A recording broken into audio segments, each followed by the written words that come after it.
Yes, I have a bonnet on. And what? And what? Oh my God. Come, if a man does this to me, I'm hey.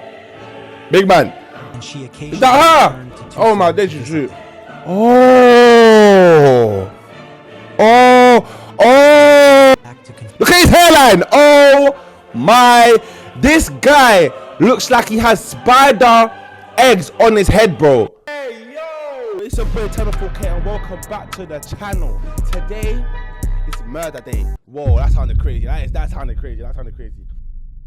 The most shocking murder you won't believe is real. Oh, true crime documentary. I've got my snacks ready. I've got everything ready on the barbie. Ready. Los Angeles, hoping to make a name for themselves in the entertainment world. While some manage to build thriving, fulfilling careers, others either return home defeated or keep chasing that elusive big break. One of those dreamers was 21-year-old. Oh my God. Actress. She's pretty as hell. I ain't gonna lie. Hold on, wait. Who moved from Arizona to Santa Monica in 2005. However, her path would take several shocking turns before ending in tragedy. After graduating, she decided to move to California to pursue modeling, while also staying relatively close to her family. Juliana had once told her parents, Patricia and Greg, that she hoped to open a boutique someday. Though her ultimate dream was to build and run her own business. Even after relocating to Los Angeles, Juliana remained very close to her family. She called her parents regularly to share updates about her life and future plans. They often exchanged text messages, and she occasionally returned to Tucson to visit them. By 2008, Juliana was enrolled at Santa Monica College and living independently in a cozy bungalow in Santa Monica. I ain't gonna lie, them US colleges go crazy though, for real. Them US colleges go wild, bro. Frat parties, G in, more G in, like, bro. It's crazy. Juliana worked as a waitress to help support herself. She seemed content with her life at the time. But she looks like a model though. Everything took a tragic turn on March 16th of that year. It all began when her mother, Patricia, realized she couldn't reach her daughter. What's known is that on March 15th, Juliana had gone out to play golf before returning home to her bungalow, where she spent the evening watching TV, mostly Seinfeld reruns. The next evening, Patricia received a call from Juliana's neighbors, who said they hadn't seen her all day. They mentioned that her dog was still inside the bungalow, but the house itself seemed eerily quiet and empty.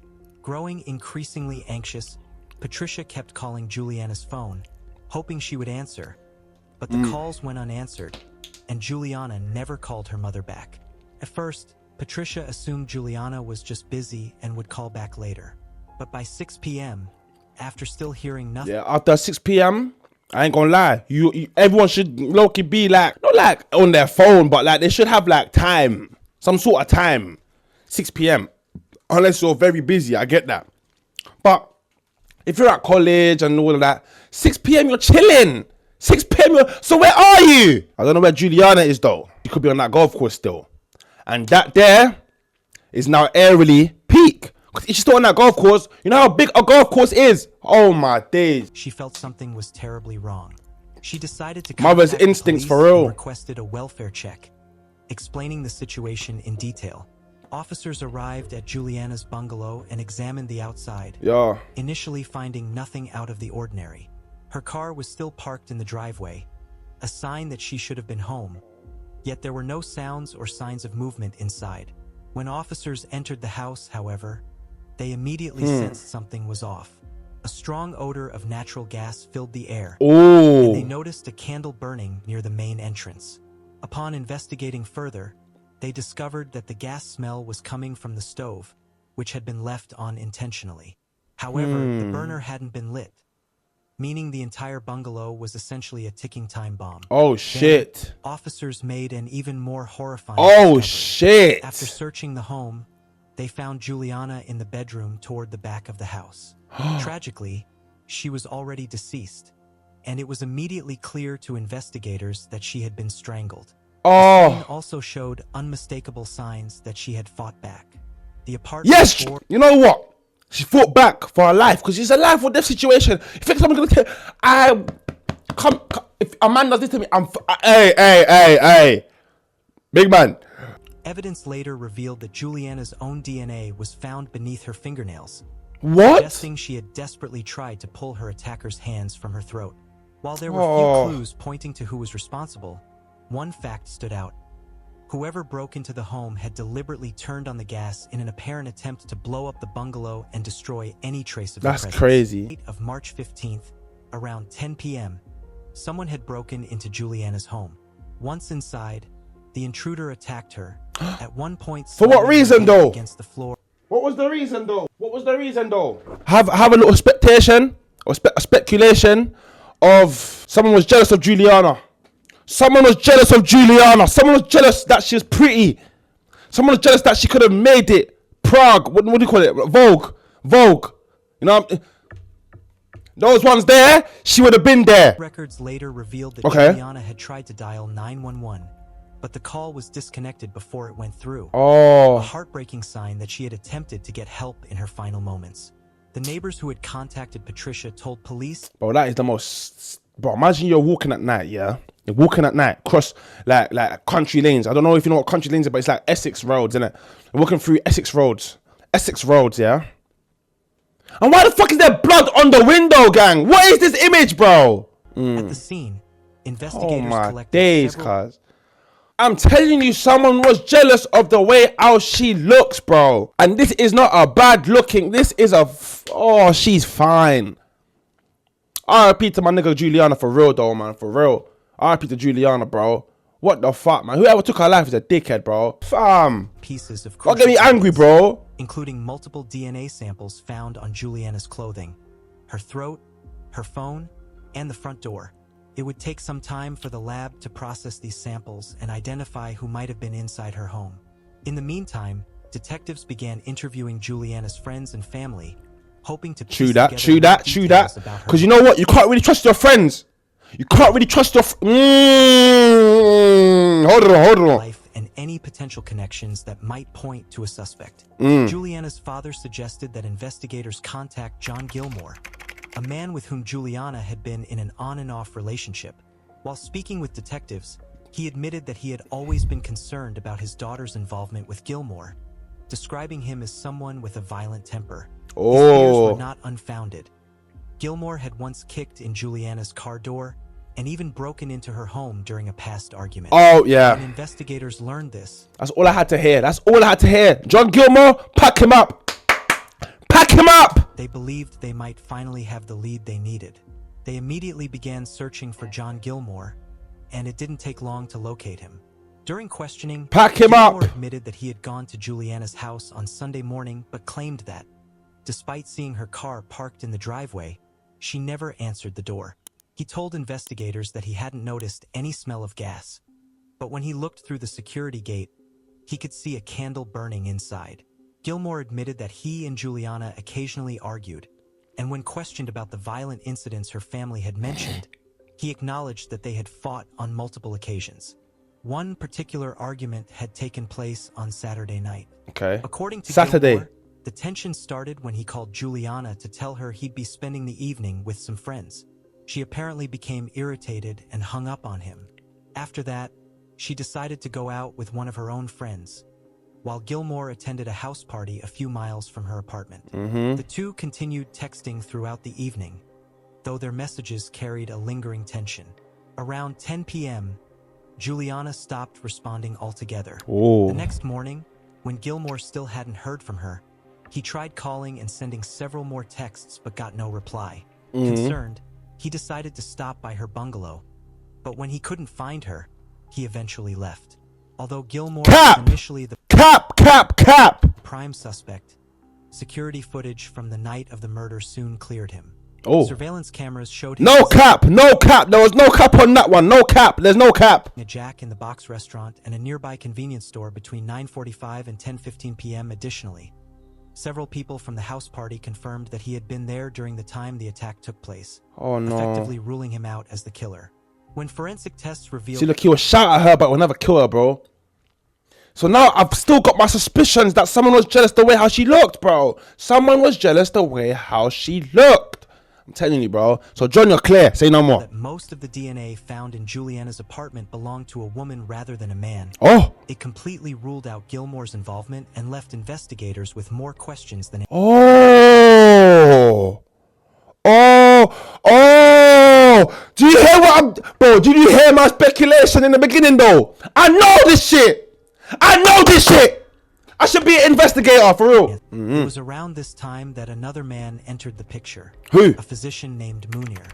Further investigation revealed that Juliana and Munir had first met in 2007 while she was working at a restaurant, marking the start of a new lead in the case. Juliana clearly made a strong impression on Munir, as he soon offered her a job as his medical assistant.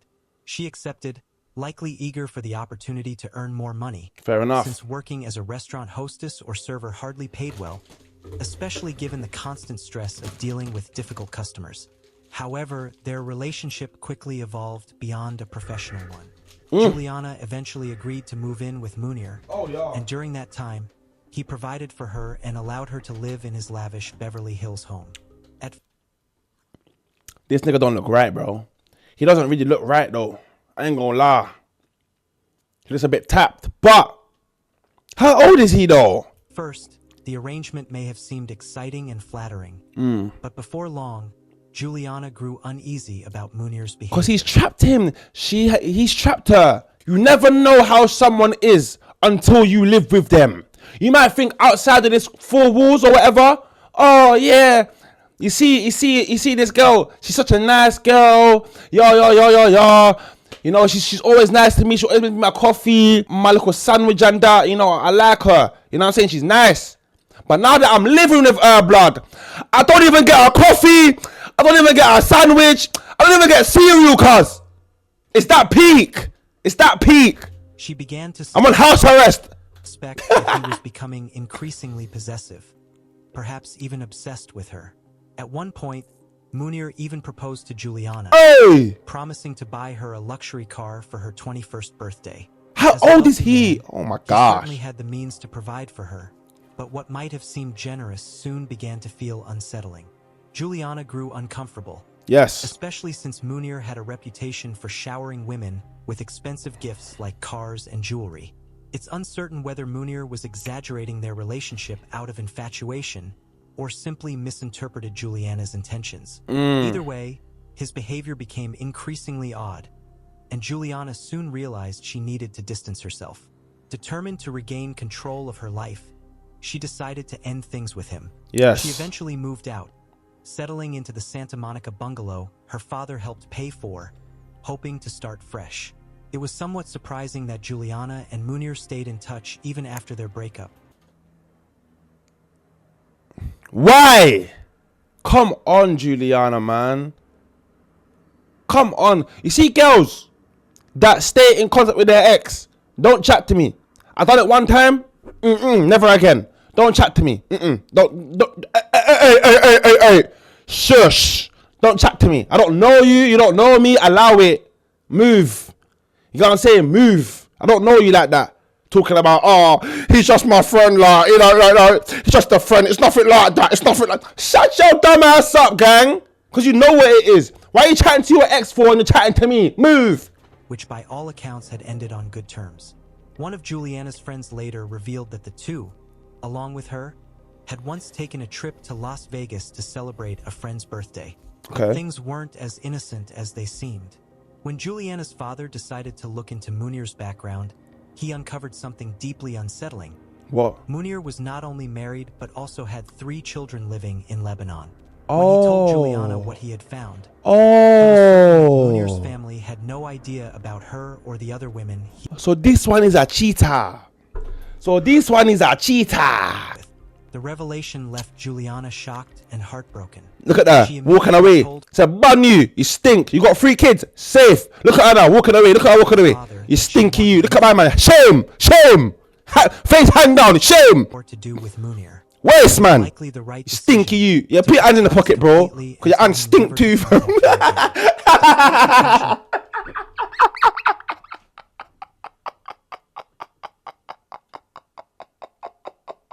Greg, who worked as a pharmacist, continued to stay in contact with Munir.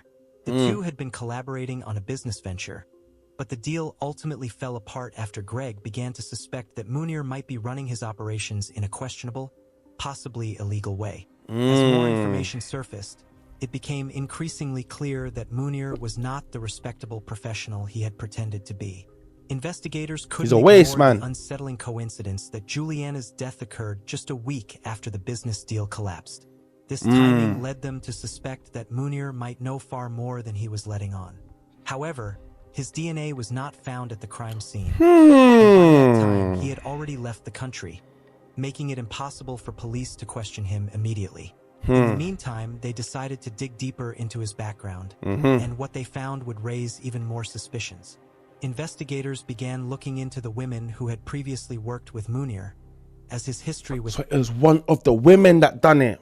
Think about it. It's women's DNA that they found, but he just said, yo, listen, I've got the drop there. Do that for me quickly. Bam. Love. And why you do that? I'm flying out the country. Okay.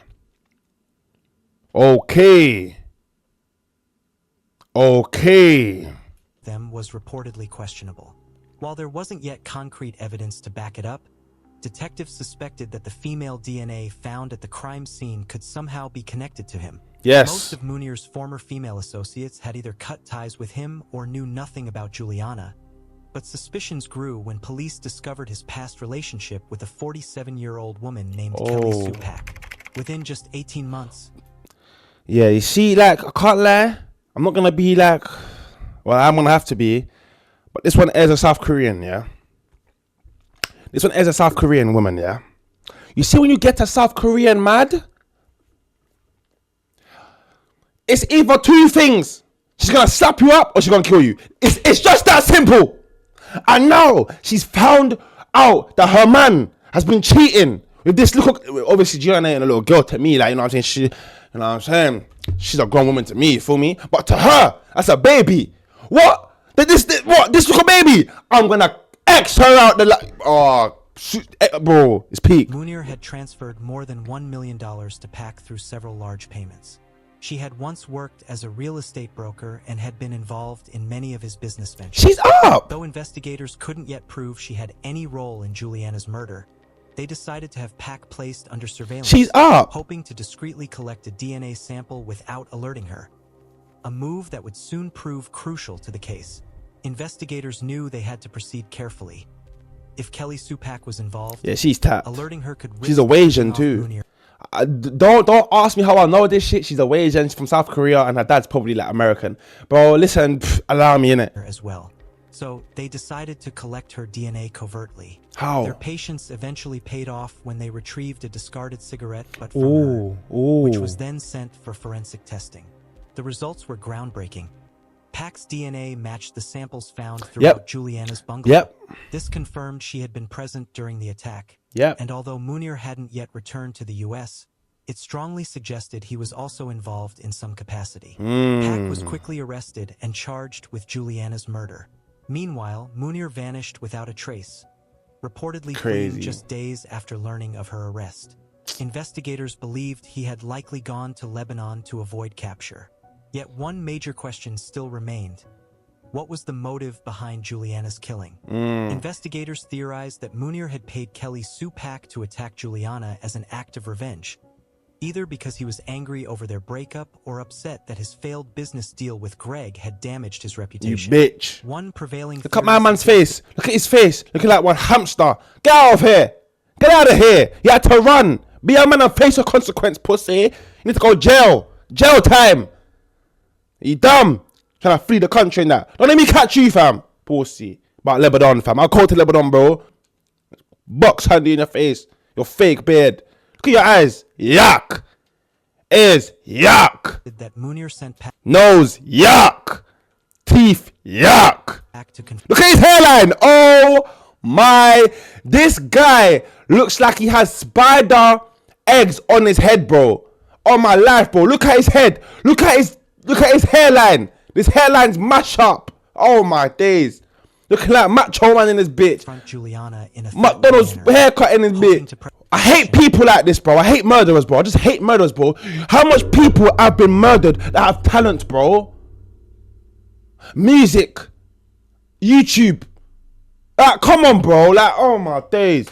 Police believe the situation escalated when Juliana fought back, leading to a violent struggle that ended with her death. Of course you're gonna fight back. It was alleged that Munir had agreed to pay Pac a six-figure sum to carry out his plan. Six-figure sum? This one's mad. This theory gained credibility after reports from the Los Angeles Times revealed that Pac had a known history of intimidating individuals who clashed with Munir, making it all the more believable that she was his enforcer in this tragic scheme. Pac had allegedly carried out similar acts of intimidation for Munir in the past. She was said to have threatened one of his clients who failed to make promised payments, and on another occasion, she reportedly menaced a... See this one there, she just looks tapped. She has no brain. She has no brain. She can't function properly, bro. Because look at her. What are you looking at? She's actually looking at... This is a bot. NPC. Her defense team argued that Munir, still overseas at the time, was the sole link between the two women, claiming they had never actually met. The prosecution intended to present the theory that Pac had been acting as Munir's enforcer, and that her attempt to intimidate Juliana had spiraled into murder. However... Hold on, let me... Wait, like Juliana, bro, your face is unsymmetrical. No lips, no nose, no eyes. She just looks tapped. I ain't gonna lie, she looks tapped, though. Nearly 6 feet in height. 6 feet! She's 6 feet! 6 feet! She's at my height! And I'm tall! Oh, no. Confidence and authority of someone who could easily act as an enforcer if instructed by Munir.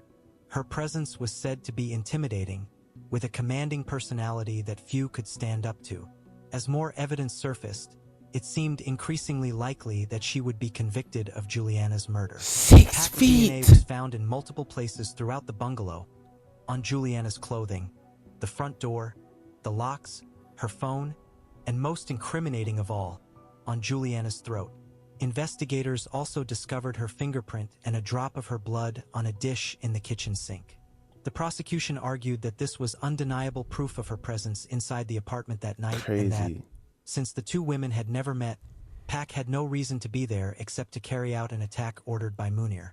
Prosecutors argued it was indisputable that Juliana had been manually strangled, pointing to the presence of Pac's DNA on her throat as clear proof of her involvement. But holding Pac accountable would prove far more challenging. Just as she had allegedly fought fiercely the night she encountered Juliana, she wasn't about to go down easily in court. Her defense team came prepared to challenge every piece of evidence, using every strategy available to cast doubt on the prosecution's case. One alternative theory presented by Pac's defense questioned whether she had even been inside Juliana's bungalow the night of the murder. They argued that the lack of eyewitnesses left too much uncertainty about what truly happened. The defense also suggested the possibility of secondary DNA transfer, claiming Pac's DNA might have ended up at the crime scene through indirect contact, perhaps via an object she had touched that later made its way into Juliana's home. Nigga, what? You know how dumb that sounds, bro? You know how dumb that... Man, shut your dumb ass up. I ain't falling for none of that shit, bro. She was in there, it was her. Bro, you got blood. You got her blood on the dish, bro. Talking about, oh, she might have just touched an object and it might have gone inside the house that she was in. But one designed to plant reasonable doubt in the minds of the jurors. The defense elaborated on this theory by explaining how DNA can transfer when two people handle the same object, meaning one person's genetic material can unknowingly be passed to another. In simpler terms, they argued that Pac might have accidentally brought Juliana's DNA to the crime scene by touching something previously handled by the real killer.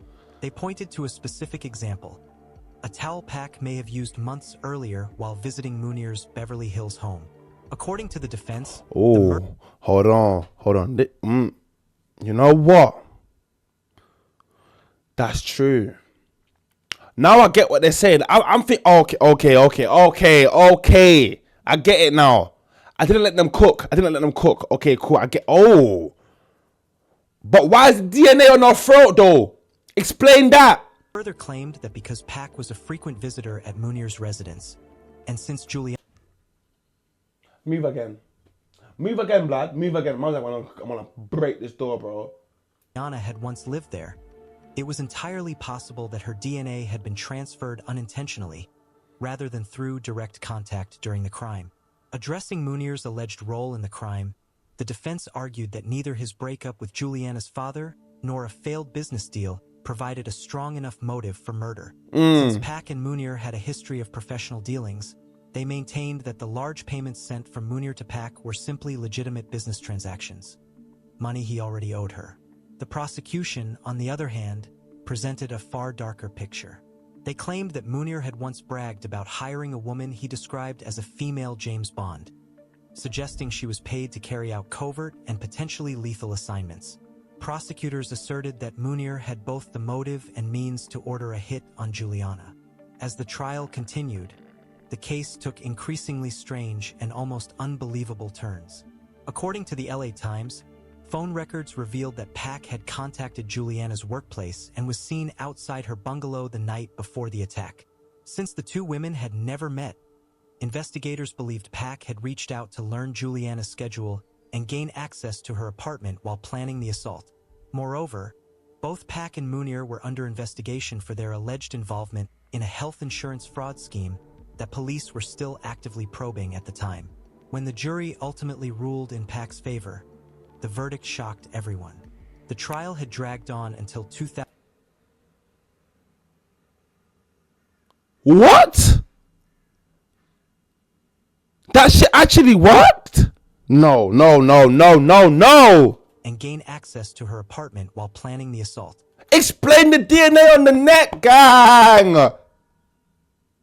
Because that's how she died. Bro, Kim Shu, whatever her name is, bro. I'm vexed. How did she get... What? Nah, bro. Nah. Both Pak and Munir were under investigation for their alleged involvement in a health insurance fraud scheme that police were still actively probing at the time.